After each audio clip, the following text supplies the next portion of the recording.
कल्याणच्या मानपाडा पोलीस ठाण्याच्या हद्दीतील मलंग रोड परिसरातील निलकंठ सोसायटीमध्ये घडलेल्या या घटनेत संपूर्ण परिसर हादरून गेला। घरमालकाच्या माहितीनुसार गेल्या 2.5 महिन्यापासून फ्लॅट क्रमांक 104 मधून पाणी बाहेर पॅसेजमध्ये वाहत असल्याची तक्रार इमारतीतील रहिवाशांनी घरमालकाला केली। अजय पाटील यांच्याकडे ही तक्रार केली असता यानंतर त्यांनी भाडेकरूंशी संपर्क साधण्याचा प्रयत्न केला, मात्र प्रतिसाद न मिळाल्याने संशय अधिक बळावला। दरम्यान घरमालकाला आरोपी महिलेचा एक व्हॉइस मेसेज प्राप्त झाला। या मेसेजमध्ये प्रियकराचा खून केल्याचे सांगत मृतदेह बाथरूम मध्ये असल्याची माहिती देण्यात आल्याचा दावा करण्यात आला। हा मेसेज मिळताच घरमालकाने तातडीने मानपाडा पोलीस ठाण्यात धाव घेत पोलिसांना माहिती दिली। घटनास्थळी दाखल झालेल्या पोलिसांनी फ्लॅटची पाहणी केली असता बाथरूम मध्ये गोणीत बांधलेला मृतदेह आढळून आला। प्राथमिक तपासात मृताच्या डोक्यावर धारदार शस्त्राने वार करण्यात आल्याचे समोर आले असून तसेच रक्ताचे डाग आणि इतर पुरावे नष्ट करण्यासाठी बाथरूमचा नळ सुरू ठेवण्यात आल्याचा संशय पोलिसांनी व्यक्त केला आहे। पोलिसांनी मृतदेह ताब्यात घेऊन शवविच्छेदनासाठी रुग्णालयात पाठवला। हत्येनंतर आरोपी महिला कोलकात्याला गेल्याची माहिती तपासात समोर आली असून तिचा शोध घेण्यासाठी 3 विशेष पथके रवाना करण्यात आली आहे। या हत्येमागील नेमके कारण अद्याप स्पष्ट झाले नसून मानपाडा पोलीस विविध अंगांनी तपास करत आहेत।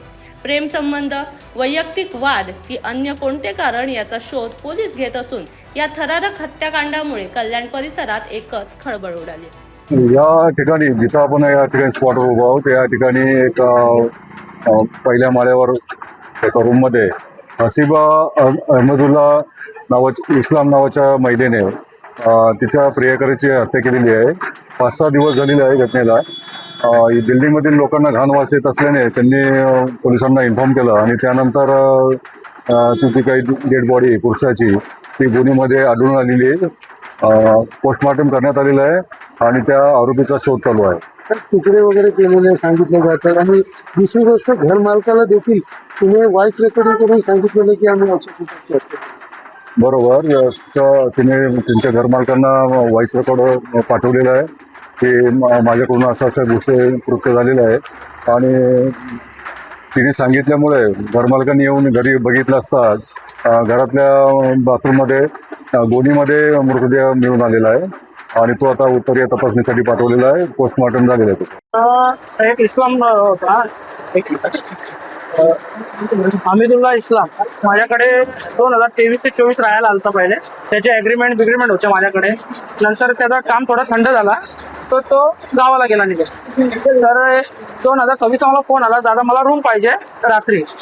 तर मी त्याला बोललो की बाबा रूम माझ्याकडे आता एकच रूम आहे, तुला पसंत आली तर ठीक आहे घे तू।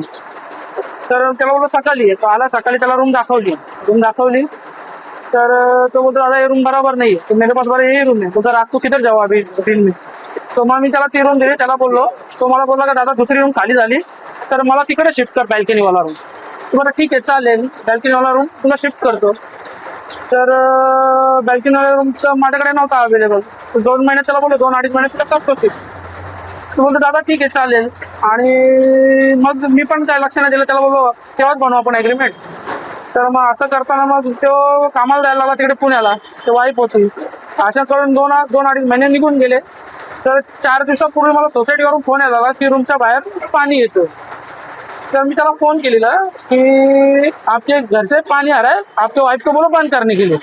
तर त्यांनी मला मी त्याला सांगितलं, त्याने बोलतो दादा की आहे, तर मला वापस सोसायटीवरून फोन यायला लागले। तर मी त्याला बोललो की बाबा नाही पाणी बंद किया, आप वापस फोन करिए। तर नंतर दुसऱ्या 19 तारखेला त्यांनी डायरेक्ट मोबाईलच बंद केला। तर मला 19 तारखेला संध्याकाळी 6 वाजता डायरेक्ट व्हॉइस रेकॉर्डिंग आल्या की बाबा तुमच्या रूममध्ये असं मी केलेलं आहे, तुम्ही जाऊन त्या बॉडीची विल्हेवाट लावा। तर मला असं कळताच माझ्या पायाची जमीन हल्ली आणि मी डायरेक्ट पोलीस स्टेशनला धाव घेतली। जे कृत्य झालेलं ते सर्व सरांना सांगितलं। कोणी व्हॉइस रेकॉर्ड पाठवलं? ते त्या हमीदुल्ला इस्लाम आहे ना त्याच्या वाईफने, नफिसा नाव आहे। तुम्ही 2 दिवस जे बोलत होते ते नेमकं कोण केलं? त्याच्याशी बोलत होतो मी नवऱ्याशी। किती तारखेपर्यंत किती? 18 तारखेला 19 तारखेला त्याच्याशी बोलणं झालं माझं। काय नाव तुमचं? माझा अजय पाटील।